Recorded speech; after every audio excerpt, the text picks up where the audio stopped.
Ener malakan yam biya kamal kanwar online TV channel to kon kaler mu jadid mu konaling kaler kon balinga jan gwa same ka korin konan to kare wesha ka Greater Penal State Courtin churian lana mandan ke changder ken kon ban rightin gwa same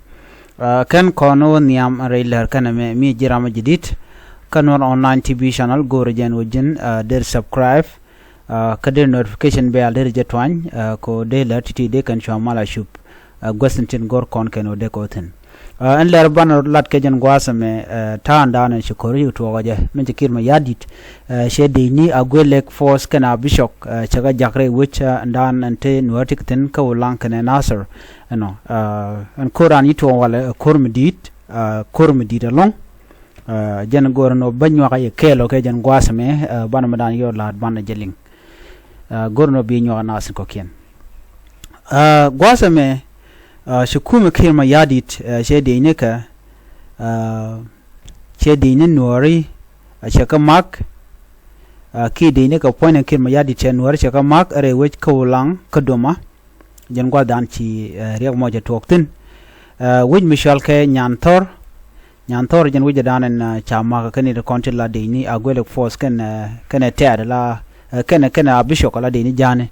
kani to chalat ka balien na walna ka gwasi dana show mela kona la no te ka dini chalat on winimi ka chikan kubri ni dangro chikan kalat kan kubri to chikan kalat ko be kan kula ben rai wi ko lang ko tel gwam de ben ka kan won duno kan jong diala team tikalat no chit me shi kona ling an walla ka shangdar che to no de kan civilian de kan ka mak ki men shaling ka chi kor mo shorar ko chikana tikana magre wichin winimi kan yantor shikan kurmo yana kabre wika doma chala ro kurti tin mandan chu mena tiang me karo ya dana chala kaja ano shingwana nwari shikawa an gwasamo gwat chi kurche toktin ke chi kurche romtin so shi kur to do kurmidit shikima ngayena no en wona ala ramadan la governor of Penal State kong shora le ramadan tika kurme kel kana jangten ko ne kana yatnya no banwer ba katuk na me michi kana yatpin kan Nuer wo ne dialten ko ne ku ker ma yadi chiga mada no ba Nuer ba kanak malat kene long shang dien ngaj bon ka bol bron la roje no michi kan plan no ba Nuer ba kanak by the way so la this time Nuer de kan chara go la to gor kan char la yenne kun triyen ke la ka ta char jeg la yen ka pele ka gwasen be ke biya sha je ken kon let ken ka sha ka be tiam ka gwad dana chi mal chben na mo je ndan na kon la kon ini mi la kon ajako ba kon yar ke ba kon nak ka ko re run ban jo pel bran gu no e da mar chala ti jek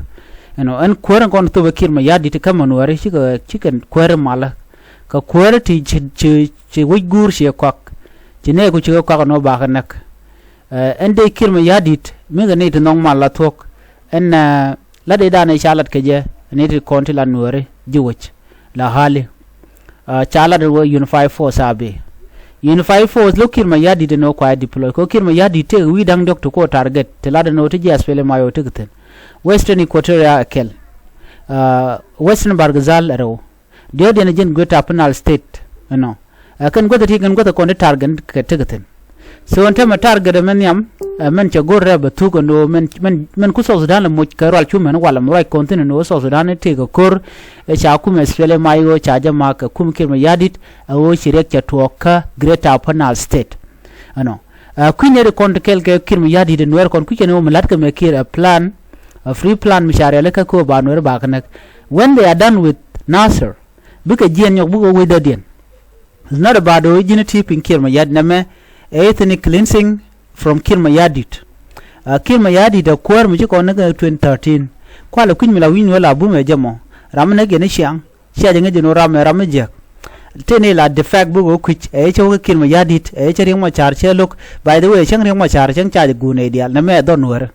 so no de yik chon ko rodien mite men neka de ga nyinge je ci ku me cha na de kap ko boma ba na tere tene no e yena gi terrorist no ba no gan wer ba cho terrorist an wer mi chit ke je no mo ko wa de rek no so man to wala kor bi alinga korana char yala ka Nuer wew Nuer kono ya koko bugu Nuer bugan ganak but remember this yene ko la Nuer gorje gwano biaro dun ngaje no ko yen ngana okay ko na me mabu na ka gad gan kon naga da naka Nuer me jor ka bugo ren mat ka Nuer te la Nuer te riem die na riem Nuer ka karkin ga kan nuer ka buga mat ka jang na mo mi jega long jega nuer chi ka long na mat che mala kan ko laro yen jang yen nuer ka jaga ya naka ran bai bu na go dan titen de yenok ko tana the content lat ko ay mala be ka na sar to ji na sar ka ko surrender how can you surrender ay we do mila we do ne de wan chi kan ta na sar ko na right no miram ta na sar che de riet ka tuk de ko ngi je man sa tu je nan to ka na sar ganur ko ta na sar kan jig be jamo anyok bu kan cha ka de chumun wo yene wi akor mi shi kan ngaje no ete mi chu ka tong mi kan jig be jamo bu kan ku lana o na me tena cha na me tena na mo na mu tena bi ne be je ne je kana na so ka kan ku decide ko ne dia la right ni no gor ko no bu mal ba tere be ben kan wore mi te min naka de ka kurin an yikter shi kon ga de lugo no ye ngum shi ngum ter kana kur kan na kana ka panken karun kane dial pangen bu ben pido yo god dan chi lu chi mi chi lu kan gan wore ne ka kore ne me dan nyen kan ka wude chal ma jur daga cha men cha nak no chen no dang de kule torture karun dial tina ka telam lat ka kwide so nuer gor ko no bana kero ke akon chi gwantar mo ko gwat ano ne de kwang ga tema kwang ka ko ken cha ka jur ke cha mo ka kwak kirma yadi jendo danan kwang ka telm do dien wo bi ka nueri bi kan kanak bi kan nuer bi kan ga display se mo ngai ko nan tema ne to wanta ci ko kem ki ci ko rob ji kem ka tin ko ni jer ko lat ke kirma yadi so gore je bana gu jen ko to kon walle rei wajana channeling kur nuer kontin la nuer wewten goro bi ka wi dialo bi kan ke ba ko mo ge credit ban ñoo jëgal la dien bi at kamal bye bye